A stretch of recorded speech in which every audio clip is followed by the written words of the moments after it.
Someone is losing his damn mind, so he might make this difficult for us. What do you... Yeah? Hello, welcome to An Abundance of Books. My name is Julia. Today we're doing the February wrap-up, which was a very strange month for me. I got on a real tear with audiobooks. Almost everything that I read this month was an audiobook. I started playing Breath of the Wild again, and you just can listen endlessly. Like, it's such an expansive game. If you need an excuse to listen to an audiobook, that's the way to do it. Also, in terms of my TBR game, I read exactly what I said I was going to in that video, so no punishment for me. Also sticking to a TBR, very unlike me. The only thing that was different from that video was the buzzword reading prompt was pronouns like you, me, her, they stuff, which I did change from that video, and I instead read Count Your Lucky Stars by Alexandria Bellefleur. We're gonna have to make the book very small to fit this cute face in. Anyway, this is the third and final book in the Rain in the Stars trilogy, and it was the best one by far. It follows Margot, who's been in all of the other books, and her high school best friend Olivia, as they had a falling out years ago, and now they're coming back together. It feels like I should censor this. And I loved it so much. I think a second chance story actually really works for me, especially in this kind of context. I don't necessarily like it when it's a marriage that has fallen apart and they're coming back together, but like a high school sweethearts kind of thing really works for me. The only problem is it did fall into the classic third act conflict trope that no one likes. This one was at least different, but still not good. So I give it 4 stars, which I'm sad about because I want to give it 5 stars in my heart. In my memory, it'll be 5 stars, but it has to be a 4. And then I guess we can just go in order. Probably. This is probably the order. I read The Poet X by Elizabeth Acevedo, and it wasn't what I was expecting. I mean, it was. I did it on audio. It just wasn't the story I expected. I felt like it didn't have as much as a story as I would have wanted, and I feel like the verse didn't add anything.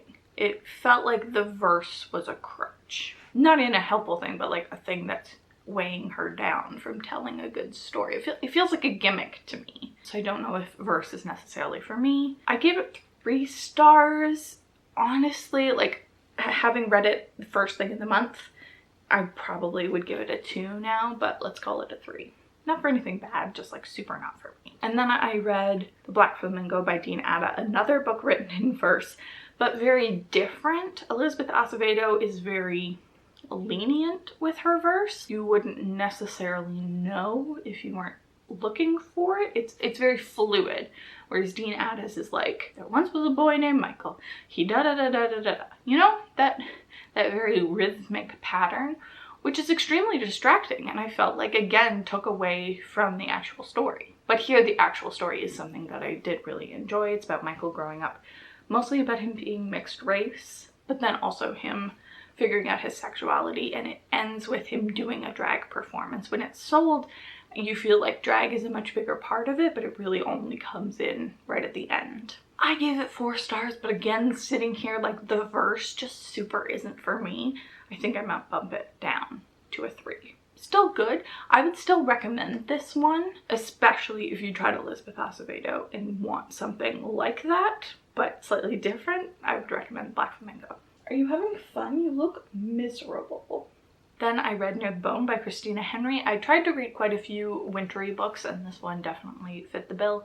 It is about this woman, Maddie, who is living with her husband on this isolated mountain, and she discovers a dead fox right at the beginning of the book. And there's something in the woods, but there's also something inside. Her husband is very abusive. You find that out right off the bat. And it's a hard book to talk about because it's horror, and horror is so subjective. And also the monster is a metaphor for something.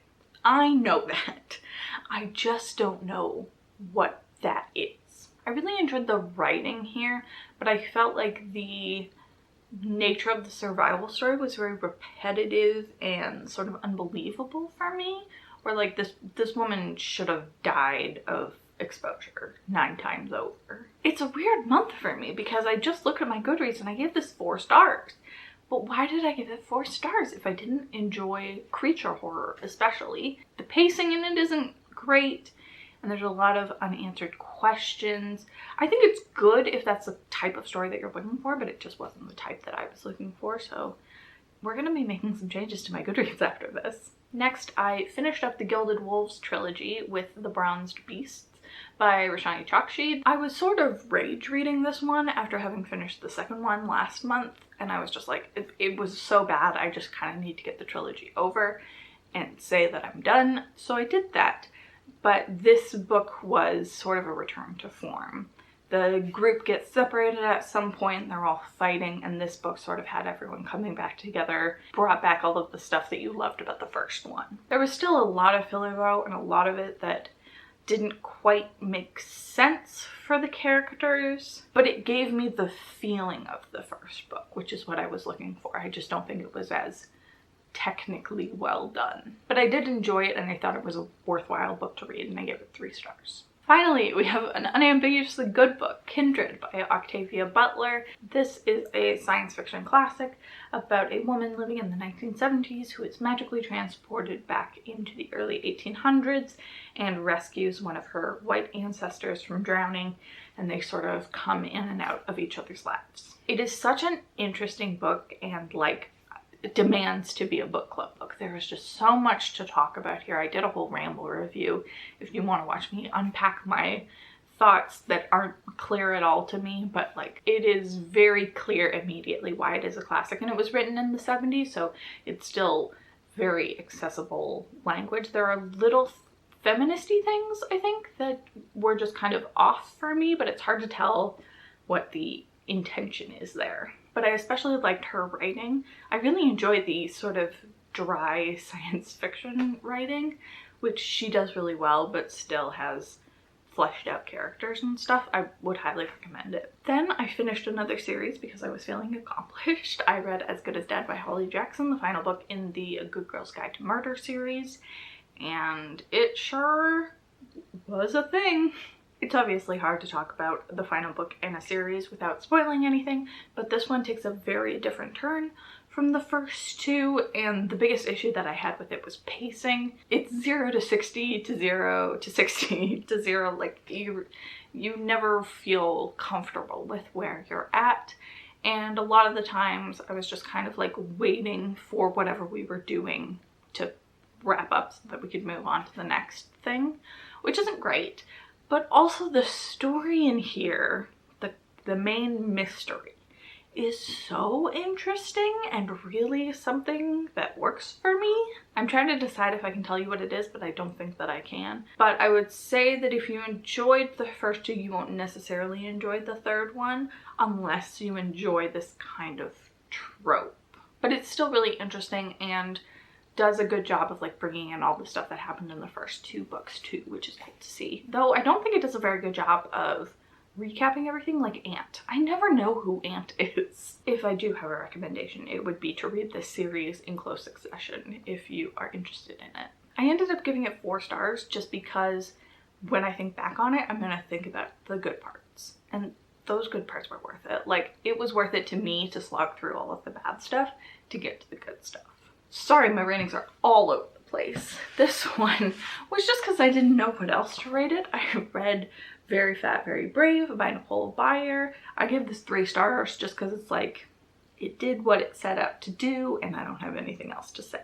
I actually read this because I moved off a bunch of stuff before doing my bookshelf tour.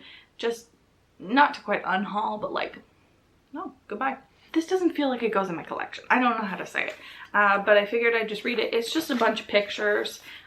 This one is particularly excellent, but it's also got some good fat activist sections. There is some actual text in here. And Nicole is fun, but I don't know if this necessarily got her brand of humor across in the same way that I feel like I know her to be. But it was still fun. If you're a fan of Nicole Byer, you'll like it. Then I read Razorblade Tears by S.A. Cosby. This is a story about 2 dads whose sons were murdered and they are investigating now. Their sons were gay and married to each other, and they have very complicated and messy pasts with them that you come to learn about. I think my problem with this book is it didn't seem to commit to what it was one way or the other. Like, it wasn't quite mysterious enough. It wasn't quite family drama enough. It had a ton of like really gory violence that just didn't feel like it fit with the rest of the book. I don't know. I did really like the writing and the story and the characters. Like, Ike and Buddy Lee felt very real to me, and I think I would check out what S.A. Cosby does in the future, although I'm remembering that every other line had a simile in it. It was just nothing but similes the whole way through, and it got exhausting. Like, things that just didn't need to be there. Like, Razorblade tears is a simile in the book, that the rain came down like razorblade tears, you know? It's that level all the time. I think it's just one of those things that once you notice it, you can't unnotice it. So I bet lots of people just read the book and didn't even notice, but it was all I could think about. I ended up giving it 3 stars. Then I read Devolution by Max Brooks. This is the same guy who did World War Z, and this is a very similar vibe to that. It's an oral history of the, Mount Rainier Sasquatch Massacre. It's a Bigfoot story, but sometimes that part of it isn't as prevalent as at other points, and the parts where it wasn't prevalent was where I really enjoyed it. It's based in this futuristic environmental haven that's like on Mount Rainier. It's very isolated but self-sustaining, and lots of talk about the green technology that they're using. That was all super interesting, and really interesting philosophical discussions, or even stuff that is relevant now. Like, they were talking about supply chain issues at one point, just like it hits different, you know? But I do want to say a bit of a spoiler now. I'll put it on the screen. It's not a full spoiler. I think that the beauty of a Bigfoot story is in not knowing exactly what is out there, you know? Like seeing a footprint or a tuft of hair or a claw mark and sort of imagining what's happening. This has like 6 of them just out in the open at one point. It loses a lot of the magic of Bigfoot. I don't know. It just felt like it cheapened it and made it into like a dumb horror movie instead of like a psychological suspense, you know? Maybe that's something that you'd enjoy, but it really took me out of it. So the last third, I was sort of just waiting for it to be done. Where like the first third, I was like, this is 5 stars. This is a new all-time favorite. Because it's also a full cast audiobook. The main narrator is Judy Greer, but it's also got like Nathan Fillion and Kate Mulgrew in there. Like, it's a wild cast. But because it lost so much momentum for me and like the payoff wasn't there, I gave it 3 stars. It felt like a good reading month while I was reading. It's just now in recapping it, we're getting a lot of 3 stars, which is the same for the next one, The Office of Historical Corrections by Danielle Evans. This is a collection of short stories and a novella. The first 2 short stories I really didn't enjoy. I was not interested in them at all. But as it kept going, I kept enjoying stories. There was nothing after the first 2 that I disliked. There were some that were better than others, but they were really worthwhile. But I realized that I didn't like the short story format. I did enjoy the novella. The pacing felt right in it, and it felt like it ended at a natural point. But the other novellas were just like, you're in the middle of the scene, and it's like, oh, now the book's done. It was always very jarring and disappointing if it's a story that you're enjoying. You're like, I want to see what happens to this character, like how this event is going to play out. And you just don't get that. It's just done. I have read short story collections before, but I think that this is the only one that I've read where it's all by one author. And I think that might be the difference. It's just like a switch up in everything, like writing style, setting, format, like all that kind of stuff. I think also when I was pitched this, I thought that it was science fiction, and it's not. It's all very real world, but I think I'd like concepts, and I think that the stories in here that were high concept were the ones that I enjoyed the most. And then the last book I didn't technically finish, which is my bad, but as I said, I was just audiobooking all month long, and I didn't give as much time to this one, especially because it's nonfiction. It takes a different level of attention, Born a Crime by Trevor Noah. I'm still counting it. It was on my TBR. So don't come for me. I'm like 70% of the way through. I'll finish it in a day or two, I promise. And I think I'm set on my rating of 4 stars. I think that it's a really interesting book, but I don't love the format that it's in. It's a memoir, but it's very loosely defined. It's just kind of like stories. And you don't get a sense of where we are in Trevor's life. Like, he could be 8, he could be 16. He introduces family members and says like, but this was before they died or before they got divorced or stuff like that. It's very hard to keep track of. It's funny because it's sort of the opposite thing that I complain about with a lot of nonfiction, where like you have to start at their childhood and they're like 5 and it's a slog to get up to the things that you really care about. Although this one is just childhood stories, so this doesn't evolve after he moved out of South Africa and became like the figure that we know today. So it doesn't have that problem necessarily. It's just something that sort of takes me out of the book. But he's a really fun character. He's a really great writer. Got some wild stories, man. And I really appreciate in between each chapter there's an interlude with some historical context, usually talking about apartheid, and they're really interesting. It's something that I am definitely going to have to investigate more. Like, I don't have a concrete sense of apartheid that this I feel like is giving me bits of, and I want more. It's a good time. Check my Goodreads. Once I finally finish it, I'll write my review up there if anything changes, but I'm pretty sure it's going to be 4 stars. So there we go. Those were the 12 books that I read in February. Only 1 physical book, and it's a picture book, so like I don't know what I'm doing with my life. Not that it's a bad thing, it's just I have all of these books. I should probably read some of them, but that's a problem for March.